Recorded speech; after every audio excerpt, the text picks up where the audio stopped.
ناظرین کرام السلام علیکم ورحمۃ اللہ وبرکاتہ. تہذیب ٹی وی پر آپ سبھی کا استقبال ہے. میں ہوں آپ کا میزبان عارف حسن اور آپ دیکھ رہے ہیں ہمارا مخصوص پروگرام راز زندگی ڈاکٹر شگفتہ یاسمین کے ساتھ.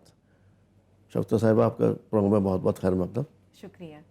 السلام علیکم ورحمۃ اللہ وبرکاتہ. وعلیکم السلام ورحمۃ اللہ وبرکاتہ. ناظرین، ڈاکٹر صاحبہ کا زندگی کو لے کر اپنا ایک الگ ہی مشاہدہ ہے، اور جہاں تک شگفتہ کا قصہ گوئی کا سوال ہے تو ان کا اپنا الگ ہی ایک انداز ہے. کسی بات کو سمجھانے کا ایک منفرد طریقہ ہے ان کو کہ کس طرح سے وہ قصے کو کے ذریعے آپ کو سمجھانے کی کوشش کرتی ہیں. اور اس وقت جو یہ پروگرام نے جو تشکیل دیا ہے وہ اس کے لیے ہے، تمام تر ان ناظرین کے لیے. اس میں کوئی بھی یہ نہیں کسی کی عمر کی قید ہے، بچہ، بوڑھا، جوان، خاص طور سے ینگسٹرز جو ہیں ان کے لیے، کہ ان کو کس طرح سے موٹیویٹ کیا جا سکے. کبھی کبھی انسان ایسے الجھن میں پھنس جاتا ہے اور الجھ جاتا ہے اور وہ وہاں سے آگے نہیں نکل پاتا. تو جانتے ہیں شگفتہ سے آج وہ کون سے زندگی کے راستے سے پردہ اٹھا رہی ہیں. چلتے ہیں شگفتہ کے پاس. جی شگفتہ صاحبہ. جی عارف صاحب، بہت شکریہ. آپ ذرے کو آفتاب بنا رہے ہیں، ورنہ میں کیا اور میری بساط کیا، یہ تو سب خدا کا فضل و کرم ہے. تو آج کے لیے جو عنوان منتخب کیا ہے ہم نے اپنے ناظرین کو بھی بتا دیتے ہیں کہ آج کا جو عنوان ہے وہ ہے ناممکن کچھ نہیں. ہم یہ دیکھتے ہیں کہ اس دنیا میں انسان کو بہت ساری چیزوں کی خواہش ہوتی ہے. آپ یہ دیکھیں، ہر انسان کے دل میں عزت، دولت، شہرت، طاقت، اقتدار، تمام چیزیں، یا ان میں سے کوئی نہ کوئی چیز یا کوئی حسرت تو اس کے دل میں ضرور پل رہی ہوتی ہے. اس کی خواہش ہوتی ہے کہ اسے یہ بھی مل جائے، اسے وہ بھی مل جائے. غالب کا وہ شعر بڑا مشہور ہے کہ ہزاروں خواہشیں ایسی کہ ہر خواہش پہ دم نکلے، بہت نکلے میرے ارمان لیکن پھر بھی کم نکلے. تو جتنے بھی ارمان پورے ہو جائیں، انسان کی عادت ہے، جیسے قرآن پاک میں کہا گیا ہے کہ حل من مزید، اس کے دل میں اور کی تمنا موجود رہتی ہے. لیکن یہ تمنا، اسے انسان حقیقت کی سنگلاخ زمین پر کیسے اتارے، اسے شرمندہ تعبیر کیسے کرے، اس کے لیے ہم یہ دیکھتے ہیں کہ صرف خیالی پلاؤ پکانے سے کچھ نہیں ہوتا. محنت کی ضرورت ہوتی ہے، لگن، ڈٹرمنیشن، دن رات ایک کر دینا، اپنے جذبے کو ایک جنون کے روپ میں ڈھال دینا، تب جا کر کوئی خواب شرمندہ تعبیر ہوتا ہے. اور کسی دانشور نے جو کہا ہے وہ غلط نہیں کہا کہ خواب وہ نہیں ہوتے جو ہم نیند کی حالت میں دیکھتے ہیں، خواب وہ ہوتے ہیں جو ہم جاگتی آنکھوں سے دیکھتے ہیں. تو وہ لوگ جن کی آنکھوں میں کوئی خواب پل رہا ہوتا ہے اور وہ جاگتی آنکھوں سے یہ خواب دیکھتے ہیں، ہم دیکھتے ہیں کہ یہ کچھ الگ ہی طرح کے لوگ ہوتے ہیں اور بہت گنے چنے یہ لوگ ہوتے ہیں جو جنون کی طرح اپنے سپنوں کو سچ کرنے کے لیے تمام عمر اپنی صرف کر دیتے ہیں اور بلاخر وہ منزل مقصود تک پہنچتے بھی ہیں. لیکن یہ جو لوگ ہوتے ہیں یہ خاص ہوتے ہیں، ان کے اندر اللہ تعالیٰ نے مخصوص قسم کی عادات رکھی ہوتی ہیں، کچھ صفات رکھی ہوتی ہیں، کچھ ایسی خصوصیات ہوتی ہیں جو انہیں عام لوگوں سے ممیز کرتی ہیں. یہ بھیڑ میں چلنا پسند نہیں کرتے، یہ مانوس راستوں کا انتخاب نہیں کرتے، یہ چاہتے ہیں کہ ایک ایسا راستہ چنیں جو عام ڈگر سے ہٹ کر ہو.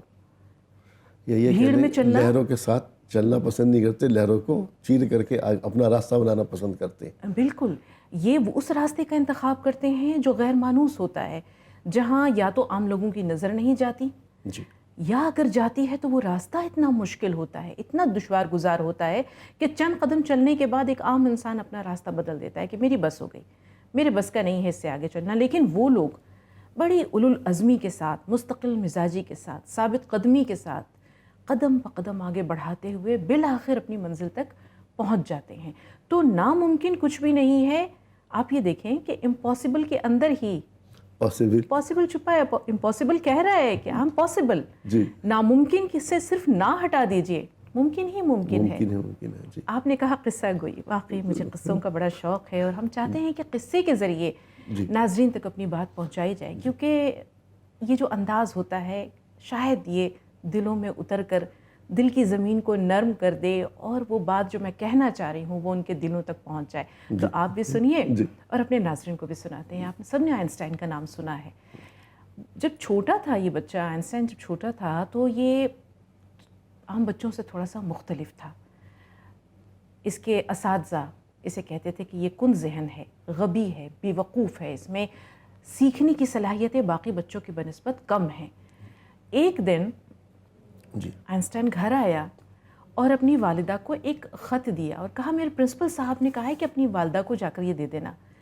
اس کی ماں نے وہ خط کھولا, پڑھا, اور اس کے بعد کہتی ہے اپنے بچے سے کہ بیٹا پرنسپل نے یہ کہا ہے کہ آپ کا بچہ باقی بچوں کی بنسبت بہت ہوشیار ہے, بہت سمجھدار ہے, اور اس کے اندر غیر معمولی صلاحیتیں موجود ہیں. ہمارے پاس تو ایسے اساتذہ ہی موجود نہیں ہیں جو اس کو تعلیم دے سکیں, لہٰذا ہم اس بچے کو پڑھانے سے قاصر ہیں. ہمارے امکانات اتنے یہ نہیں ہیں کہ اس سمجھدار بچے کو تعلیم دے سکیں اس اسکول میں, تو بہتر یہ ہوگا کہ آپ اپنے بچے کو خود پڑھا لیں. ماں نے اس کے بعد اس کاغذ کو تہہ کر کے اپنے پاس رکھ لیا اور اگلے دن سے آئنسٹائن کی والدہ نے اس بچے کی تعلیم و تربیت کی ذمہ داری خود سنبھالی. دن گزرتے رہے اور پھر وہ دن بھی آیا جب آئنسٹائن نے اپنی حیثیت کو منوا لیا. پوری دنیا میں اس کی صلاحیتوں کی اور اس کے عرفان کی اور اس کے تجربات و مشاہدات کی دھاک بیٹھ گئی. والدہ دنیا سے جا چکی تھی. ایک دن آئنسٹائن نے اپنے پرانی چیزوں کا باکس کھولا, ڈراورز کھولے اور چیزوں کو ادھر ادھر کرنے لگا. الٹ پلٹ کر دیکھ رہا تھا تو اسے کاغذ کا ایک ٹکڑا نظر آیا.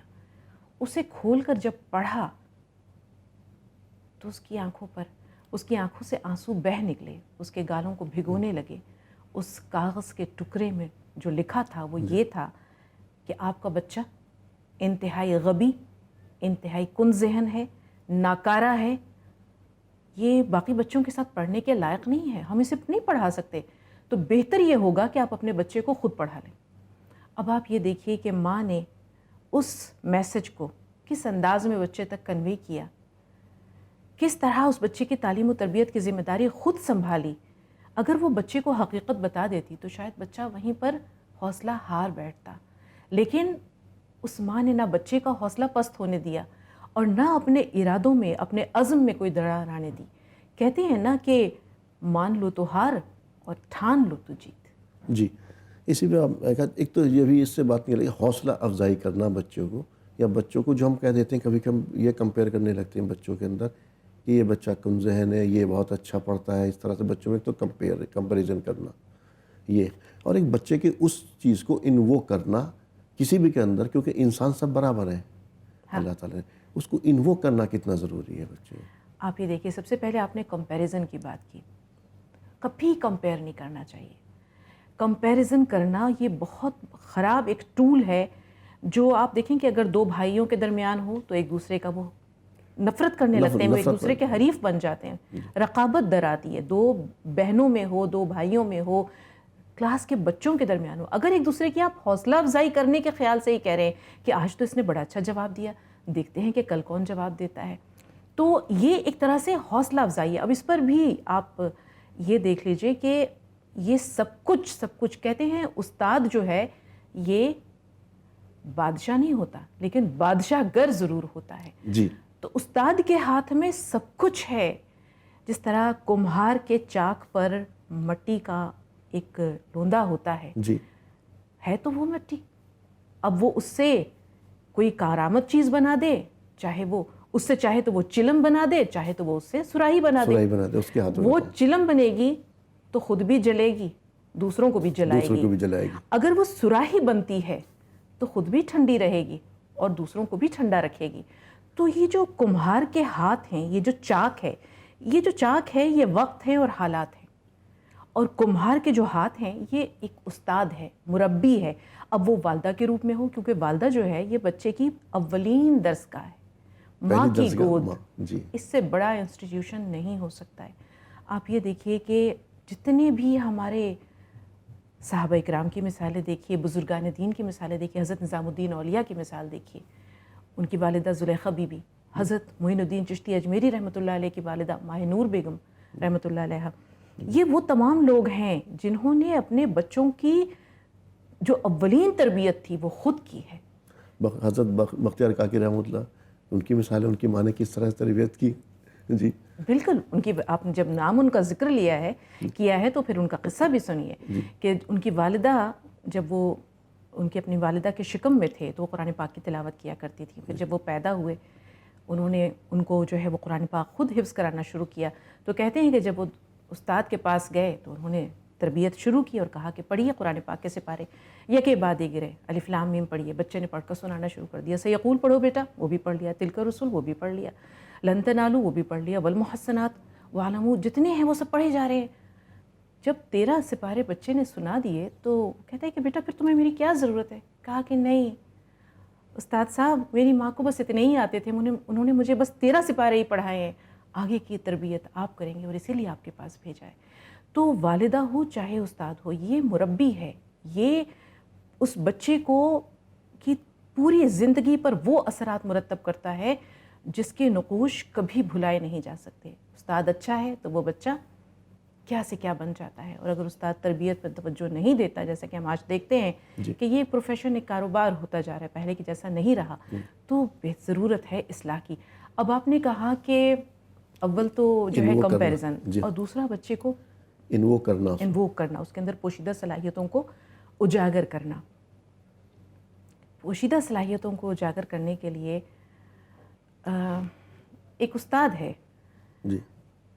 اس نے وہ کلاس میں نیا نیا آتا ہے اور سوال پوچھتا ہے، اتفاق سے ایک ایسے بچے سے سوال کر بیٹھتا ہے جو اس کلاس کا سب سے کمزور ترین بچہ تھا، سب سے کن بچہ تھا، اور اس کی وجہ یہ تھی کہ اس کے ماں باپ نہیں تھے، یتیم بچہ تھا، اس کی حوصلہ افزائی کرنے والا کوئی نہیں تھا۔ تو جب اس استاد نے اس بچے سے سوال پوچھا تو باقی تمام سٹوڈنٹس جو کلاس میں تھے وہ کھی کر کے ہنسنے لگے۔ تو استاد کو سمجھ میں نہیں آیا کہ یہ کیوں ہنسے۔ اب ظاہر سی بات ہے وہ بچہ کچھ نہیں جانتا تھا، وہ کھڑا تو ہو گیا، جواب نہیں دے سکا، شرمندہ سا ہو گیا۔ استاد سمجھ گیا کہ قصہ کیا ہے، معاملہ کیا ہے۔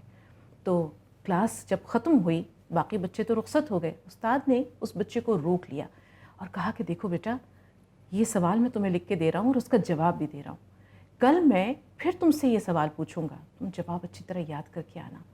وہ بچہ گھر گیا اور اس نے دل لگا کر کوشش کی اور اس کا جواب یاد کر لیا۔ اگلے دن استاد نے کلاس میں پھر ایک سوال پوچھا، اب باقی بچے تو نہیں جانتے تھے لیکن وہ بچہ جانتا تھا اس کا جواب۔ جب استاد نے سوال پوچھا اس بچے نے فوری طور پر اپنا ہاتھ اٹھایا۔ باقی بچے بڑے حیران ہو کر دیکھنے لگے کہ یہ کیا معاملہ ہے، یہ کیا ماجرا ہو گیا ہے، جو کچھ نہیں جانتا تھا آج یہ ہاتھ اٹھا رہا ہے۔ استاد نے اسے سوال پوچھا، اس بچے نے فر سارا جواب سنا دیا۔ باقی بچوں کو بڑی حیرت ہوئی۔ استاد نے پھر اسے، جب کلاس ختم ہو گئی باقی بچے تو چلے گئے، اسے روک لیا، پھر اسے ایک سوال دیا اور کہا کہ دیکھو اس کا جواب یہ ہے، یاد کر کے آنا، میں کل تم سے پوچھوں گا۔ اگلے دن پھر جب استاد نے باقی بچوں سے سوال پوچھا تو کوئی اتفاق سے جواب نہیں دے سکا، اس بچے نے پھر ہاتھ اٹھایا اور سوال کا جواب دے دیا۔ باقی بچے پھر حیران، لیکن اس بچے کے اندر جو خود اعتمادی تھی، جو کانفیڈنس تھا، وہ بلٹ اپ ہو چکا تھا، وہ ڈیولپ ہو چکا تھا، اور اس بچے نے دل لگا کر پڑھنا شروع کیا۔ اور پھر وہ دن بھی آیا جب وہ بچہ اپنی کلاس میں ٹاپ کرتا ہے۔ تو یہ استاد کے ہاتھ میں ہے کہ وہ کسی انسان کے اندر پوشیدہ صلاحیت کو کس طرح آشکار کرتا ہے۔ آپ یہ دیکھیے، مجسمہ ساز، ایک اس کے سامنے ایک چٹان ہی تو ہوتی ہے، ایک مٹی کا ایک ٹکڑا ہوتا ہے، ایک پتھر کا ٹکڑا ہوتا ہے، اب اس کے دماغ میں وہ نقشہ ہوتا ہے جس چیز کو وہ اجاگر کرنا چاہتا ہے، باقی اس کے اندر اس کی تخلیق کی اپج، باقی کام اس کی چھینی اور ہتھوڑی کرتی ہے، وہ ضرب کرتی ہے جس سے کہ وہ اندر سے وہ ماسٹر پیس، وہ شاہکار نکالتا ہے جو ایک دنیا کو اپنی حیثیت منوانے پر مجبور کرتا ہے۔ تو خود اعتمادی اور پھر حوصلہ افزائی۔ شفتا، اب یہ ہم تھوڑا سا اور آگے بڑھ رہے ہیں۔ اب اس وقت ہم دیکھ رہے ہیں کہ کمپٹیشن کا دور ہے، نوجوان نسل جو ہے اس کے لیے ایک لمحہ اپنی تمام تر محنت کو ضائع کرنے کے لیے کافی ہوتا ہے، یا وہی لمحہ جب وہ فیصلہ کر لیتا ہے تو وہ اس منزل کو پانے کے لیے ہوتا ہے، کتنی دشواری آ جائے۔ اس لمحے پر گھر کے لوگ ہوں یا استاد ہوں یا دوست احباب ہوں یا ماں ہو یا باپ ہو، اس کو سنبھالنا، اس کو آگے بڑھنا یا خود اس کا فیصلہ کرنا اس جگہ پر کتنا ضروری ہے۔ عمل سے زندگی بنتی ہے، جنت بھی جہنم بھی، یہ خاکی اپنے فطرت میں، نہ نوری ہے نہ ناری ہے۔ تو انسان کے اندر اللہ تعالیٰ نے تمام طرح کے امکانات دیے ہیں، اور جیسے کہ آپ نے کہا ابتدا میں کہ کمپیریزن کبھی نہیں کرنا چاہیے، کیونکہ ہر انسان کے اندر اللہ تعالیٰ نے الگ الگ امکانات، الگ الگ صلاحیتیں دی ہیں، الگ الگ اس کے اندر خصوصیات ہیں۔ اب ضروری نہیں ہے کہ ایک ماں باپ کے تمام بچے ایک ہی پروفیشن میں جائیں، سب کے سب ڈاکٹرز بن جائیں، سب انجینئرز بن جائیں۔ آپ یہ دیکھیے ہر بچے کے لیے ضروری ہے اور یہ ماں باپ کا فرض ہے کہ وہ سب سے پہلے اپنے بچے کو خود ٹٹولے کہ اس کے اندر کون سے امکانات پوشیدہ ہیں، کون سا پروفیشن ہے جس میں یہ ایکسل کر سکتا ہے، جس میں یہ اپنا 100% بیسٹ دے سکتا ہے، 110 120% بھی دے سکتا ہے۔ تو سب سے بنیادی چیز یہ ہوتی ہے کہ انسان خود کو، اپنی صلاحیتوں کو آشکار کرے، وہ خود کو، اپنے آپ کو دیکھے کہ اس کے اندر ایبیلٹیز کیا ہیں، کس پروفیشن میں وہ بہتر کر سکتا ہے۔ اور ضروری نہیں ہے، آپ یہ دیکھیں اگر ایک بچہ اپنے باپ سے کہتا ہے کہ میں ہیئر کٹنگ کرنا چاہتا ہوں، اس کا باپ اسے گھور کے دیکھے گا کہ یہ کیا کہہ رہا ہے۔ لیکن آپ یہ دیکھیے کہ یہی وہ پروفیشن ہے جس میں بڑے بڑے لوگوں نے بڑا نام کمایا ہے۔ جاوید حبیب صاحب کی مثال آپ کے سامنے ہے۔ اگر کوئی کہے کہ مجھے شوق ہے کھانا پکانے کا، تو کہ یہ کیا عورتوں والے پروفیشن کی بات کر رہے ہو؟ لیکن سنجیو کپور صاحب آپ کے سامنے ہیں۔ سنجیو کپور صاحب کا نام محتاج تعارف نہیں ہے، لیکن یہ مثال آپ کے سامنے ہے کہ یہ وہ لوگ ہیں جنہوں نے انوکھا پروفیشن اختیار کیا اور اسی پروفیشن میں اپنی نام، اپنی حیثیت ایسے منوائی کہ آج زمانہ ان کی مثال دیتا ہے۔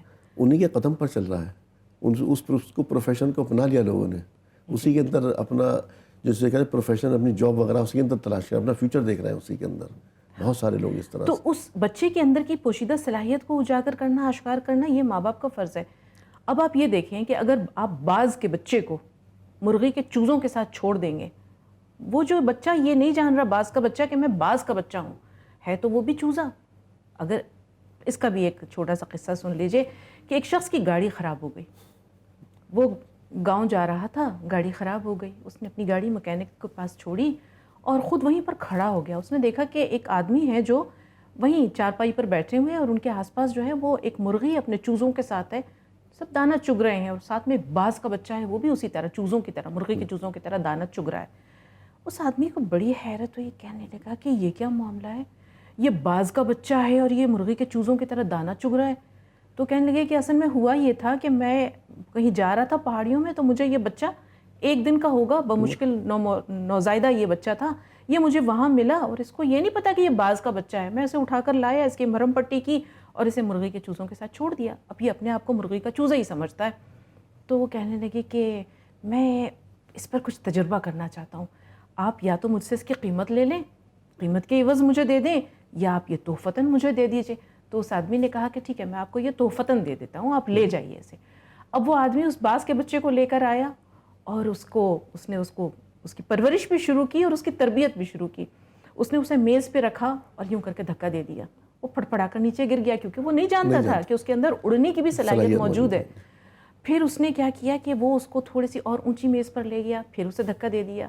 اس نے تھوڑا سے اپنے پروں کو جنبش تو دی لیکن اڑنے کی کوشش نہیں کی، کیونکہ وہ ابھی تک اپنی خودی سے، اپنے اندر کی صلاحیت سے یا اپنے وجود سے متعارف نہیں ہوا تھا، ناشنا تھا، وہ نہیں جانتا تھا کہ میں کسی اور مخلوق کی صنف سے تعلق رکھتا ہوں یا میں چوزا نہیں ہوں۔ اس نے اس کی تربیت جاری رکھی، کبھی اسے اونچے کھڑکی سے دھکیل دیا، کبھی اونچائی سے۔ آخر ایک دن وہ اسے پہاڑ کی چٹان پر لے کر گیا، نسبتاً چھوٹی پہاڑی تھی، اور اس نے وہاں جا کر اس کو اونچائی سے پھینک دیا نیچے۔ اب وہ باز کا بچہ پھڑپڑایا، اس نے دیکھا کہ میں کروں تو کیا کروں، میں تو نیچے جا رہا ہوں، لیکن اچانک اس کے اندر جو باز کی خصلت اور فطرت تھی وہ جاگ گئی۔ اس نے پنکھ پھیلائے، اپنے آپ کو بچانے کی خاطر اپنے پنکھ کو پھیلا کے پھڑپڑایا اور پھڑپڑا کے اس نے پرواز بھری تو وہ شخص تو نیچے رہ گیا، یہ باز کا بچہ آسمانوں کی طرف اڑنے لگا۔ تو اڑتے اڑتے اس نے نیچے جھک کر اپنے محسن کو دیکھا جیسے اس کا شکریہ ادا کر رہا ہو۔ اس نے کہا شکریہ میرا ادا نہیں کرو، شکریہ اپنے رب کا اور اپنے اندر پوشیدہ اس صلاحیت کا ادا کرو جس سے تم نہ واقف تھے نہ آشنا تھے۔ آج تم نے اپنی ہستی کو جان لیا تو دیکھو کہ تمہارا ٹھکانہ آسمان ہے۔ تو خود اعتمادی، خود شناسی یہ بہت ضروری ہے، اور خود شناسی وہ بحر ہے جس کا کوئی کنارہ نہیں۔ خودی کو کر بلند اتنا کہ ہر تقدیر سے پہلے خدا بندے سے خود پوچھے بتا تیری رضا کیا ہے۔ یقینی طور پر میں جس کی بات کر رہا تھا، جب اب ینگ اسٹارس ہم آ گئے تو اس وقت ہمارے پاس چیلنجز آتے ہیں، ہم نے اپنا ٹارگیٹ چن رکھا ہے، ان چیلنجز سے کا سامنا کرنا، ہمیں ان کے سامنے ڈٹ کر کے کھڑا ہونا، ان چیلنجز کے سامنے، جس سے کہ ہم اپنی منزل تک پہنچ سکیں۔ کچھ لوگ ایسے ہوتے ہیں جو چیلنجز جب آتے ہیں، ایک آیا دوسرا آیا اور تھک کر کے بیٹھ جاتے ہیں، وہ لمحہ ایسا ہوتا ہے، وہ ڈیسیجن کا لمحہ ہوتا ہے، آپ نے کیا ڈیسیجن لیا. وہی کہتے ہیں ایک بات جو ہے آپ کو پیک پر پہنچا دیتی ہے, وہی ایک بات آپ کو زمین پر گرا دیتی. تو اس کے لیے میں بات کرنا چاہ رہا ہوں. آپ یہ دیکھیں کہ زندگی اسی لمحے بدلتی ہے جب ہم فیصلہ کرتے ہیں. فیصلے کی جو گھڑی ہوتی ہے یہ آپ کی زندگی کو ایک نیا رخ, ایک نیا موڑ دیتی ہے, ایک ٹرننگ پوائنٹ ہوتا ہے. آنکھوں میں رہا دل میں اتر کر نہیں دیکھا, کشتی کے مسافر نے سمندر نہیں دیکھا. جس دن سے چلا ہوں میری منزل پہ نظر ہے, آنکھوں نے کبھی میل کا پتھر نہیں دیکھا. تو وہ لوگ جو منزل کی صعوبتوں کی پرواہ کرتے ہیں, جو قدم بقدم آنے والی پریشانیوں اور مشکلات سے گھبرا جاتے ہیں, وہ کبھی منزل تک نہیں پہنچ سکتے. ایک دانشور کا قول ہے کہ اگر کوئی راستہ خوبصورت ہے جی تو پتہ کرو کہ کس منزل کی طرف جاتا ہے, اور اگر منزل خوبصورت ہے تو پھر راستے کی کٹھنائیوں کی پرواہ نہ کرو. آپ نے چیوٹی کو دیکھا ہے؟ جی چیوٹی کو دیکھا ہے؟ جی جی جی ہاں. آپ یہ دیکھیے کہ چیوٹی جب چلتی ہے آپ اس کا راستہ روکنے کی کوشش کریں, اس کے آگے ہاتھ رکھ دیں, اس کے آگے پین رکھ دیں, اس کے آگے کوئی بھی رکاوٹ ڈال دیں, وہ چلنا بند نہیں کرتی. وہ ٹھہرتی نہیں ہے, وہ رکتی نہیں ہے, وہ راستہ تبدیل کر دیتی ہے. تو مشکلات تو آتی ہیں, صعوبتیں آتی ہیں. اگر صعوبت آ رہی ہے تو آپ اول سب سے پہلی چیز تو یہ ہے کہ آپ کا ڈٹرمنیشن مضبوط ہونا چاہیے. دیکھیے اچھے لوگ وہ ہوتے ہیں یا کامیاب لوگ وہ ہوتے ہیں جو اپنے خواب کے ساتھ جینا جانتے ہیں, جو اپنے خواب کے ساتھ زندگی کے ہر پل کو, اپنے شب و روز کو, اپنے خواب کو جیتے ہیں, خواب کو شرمندہ تعبیر کرنے کی کوشش کرتے ہیں. تو انسان کو چیٹی کی طرح ہونا چاہیے. وہ ایک بڑی خوبصورت نظم ہے نا کہ لہروں سے ڈر کر نوکا پار نہیں ہوتی, کوشش کرنے والوں کی کبھی ہار نہیں ہوتی. ننھی چیٹی جب دانہ لے کر چلتی ہے, چڑھتی دیواروں پر 100 بار پھسلتی ہے. من کا وشواس رگوں میں ساہس بھرتا ہے, چڑھ کر گرنا گر کر چڑھنا نہ اکھڑتا ہے. آخر اس کی محنت بیکار نہیں ہوتی, کوشش کرنے والوں کی کبھی ہار نہیں ہوتی. تو ٹرائی اگین, لیکن بار بار کوشش کیجیے, بار بار کوشش کیجیے. لیکن آپ کو ایک چیز اور معلوم ہونی چاہیے کہ جس سمت میں آپ سفر کر رہے ہیں وہ راستہ آپ کے لیے درست بھی ہے کہ نہیں, آپ اس پر چلنے کے لائق ہیں بھی کہ نہیں. آپ نے اپنے لیے پروفیشن چنا ہے ڈاکٹری کا, انجینئر بننے کا, اور آپ ہیومینٹیز کے اسٹوڈنٹ ہیں, تو آپ ڈاکٹر کیسے بنیں گے, آپ انجینئر کیسے بنیں گے, آپ ایسٹروناٹ کیسے بنیں گے جب آپ ادب کے طالب علم ہیں. تو سب سے بنیادی چیز ہے ایک گول, ایک ہدف, ایک نشانہ, ایک نصب العین. آپ یہ دیکھیے گا کہ وہ لوگ جنہیں زندگی میں ایک مقام اور مرتبہ پانا ہوتا ہے وہ بچپن سے ہی ان کے سامنے ایک گول ہوتا ہے. ایک گول ہوتا ہے. جی. تو بنا گول کے, بنا ہدف اور بنا کسی مقصد کے, بنا نصب العین کے آپ ایک قدم نہیں اٹھا سکتے. یا اگر آپ نے قدم اٹھا لیا ہے اور درمیان میں آپ کو خبر ہو رہی ہے کہ وہ راستہ نہیں ہے جو مجھے میری منزل کی طرف لے کر جا رہا ہے, تو پھر آپ کا پورا سفر رائے گاں ہو جاتا ہے. سلیم کوثر صاحب کا ایک بہت خوبصورت شعر ہے کہ کبھی لوٹ آئیں تو پوچھنا نہیں, دیکھنا انہیں غور سے, جنہیں راستے میں یہ خبر ہوئی کہ یہ راستہ کوئی اور ہے. تو راستہ, منزل, ہدف, نصب العین, خود اعتمادی اور سب سے بڑھ کر خود شناسی, کہ جب تک اپنی معرفت نہیں ہے ہم اپنی منزل کو کیسے تلاش کر سکتے ہیں. بس ایک آخر میں یہ اور جاننا چاہ رہا تھا کہ جیسے ہم کسی کے دماغ میں یہ کر سکتے ہیں کہ آپ یہ کر نہیں سکتے, جیسے آپ نے شروع میں کہا نا کہ آئنسٹین کی ماں نے اس کو یہ نہیں بتایا کہ ٹیچر نے اس میں پیپر میں کیا لکھا ہوا لیٹر کے اندر. اگر ہم کسی بچے کے, کسی کے بھی دماغ میں, کوئی آدمی کے یہ ڈال دیتے ہیں کہ آپ یہ نہیں کر سکتے, تو پھر اس کا آدھا حوصلہ وہیں پست ہو جاتا ہے. اس سوال کا جو جواب ہے اس کے لیے بھی ایک چھوٹا سا قصہ ہے کہ ایک ٹیچر نے بلیک بورڈ پر ایک سوال لکھا. تمام بچے بہت غور سے اپنی ٹیچر کو دیکھ رہے تھے. تو ٹیچر نے کہا کہ یہ دنیا کا مشکل ترین سوال ہے اور اسے کوئی حل نہیں کر سکتا. سب بچے تو ٹیچر کو بہت غور سے دیکھ رہے تھے, لیکن اتفاق سے ایک بچہ سویا ہوا تھا. پھر ٹیچر نے کہا کہ دیکھیں مشکل تو ہے, لیکن میں آپ کو یہ ہوم ورک کے طور پر دے رہی ہوں, آپ گھر جائیں, پریکٹس کریں اور کوشش کریں کہ کل جب آپ آئیں تو اس سوال کا جواب آپ کے پاس ہو, اسے حل کرنے کی کوشش کیجیے گا. تو اسے حل کرنے کی کوشش کیجیے گا. جب اس نے یہ بات کہی تو وہ بچہ جو سو رہا تھا وہ اتفاق سے اٹھ کر بیٹھ گیا, جاگ گیا. اس نے ٹیچر کو آنکھیں بند کر ایسے دیکھا کہ کیا کہہ رہی ہیں. اس کے کانوں نے یہ سنا کہ اسے حل کر کے لائیے گا، یہ آپ کا ہوم ورک ہے، اس کا جواب کل ہونا چاہیے آپ کے پاس۔ اگلے دن جب بچے آئے تو کوئی بھی اس سوال کو حل نہیں کر سکا تھا، لیکن وہ بچہ جو سو رہا تھا اس نے وہ سوال حل کر لیا۔ سالو کر دیا جی۔ وجہ یہ تھی کہ اس کے کانوں نے یہ نہیں سنا تھا کہ یہ دنیا کا سب سے مشکل سوال ہے اور اسے کوئی حل نہیں کر سکتا۔ جی تو یہ ہے آپ کے اس سوال کا جواب۔ جی بہت شکریہ شوکتا۔ ناظرین، جیسا کہ ہم نے آج ذکر کیا کہ ناممکن کچھ بھی نہیں، اسی کے میں پروگرام ختم کرنے سے پہلے ایک واقعہ آپ کو گوش گزار کر دوں کہ 1914 کا واقعہ ہے۔ اولمپک کے اندر انگلینڈ کے کوچ نے کہا کہ اس وقت جو ہے 4 منٹ کے اندر 1 میل کی دوڑ کوئی بھی آدمی پوری نہیں کر سکتا، اور یہ کوئی بھی کسی بھی ہیومن کے اندر اتنی طاقت نہیں ہے کہ اس کو 1 میل کی دوڑ جو ہے 4 منٹ میں پوری کر سکے۔ اس ریکارڈ کو توڑنے میں 40 سال لگ گئے اور ریکارڈ ٹوٹا۔ ریکارڈ بنتے ہی کہتے ہیں ٹوٹنے کے لیے ہے شوکتا، بالکل۔ لیکن ایک بچے نے اس کا بھی ریکارڈ اگلے 10 سال میں توڑ دیا۔ وہ اسکول میں پڑھنے والا بچہ تھا، وہ یہ نہیں جانتا تھا کہ یہ ریکارڈ ناممکن ہے۔ اس جیسا بھی آپ نے کہا نا کہ وہ بچہ یہ نہیں جانتا تھا کہ یہ سوال مشکل ہے، سمجھے؟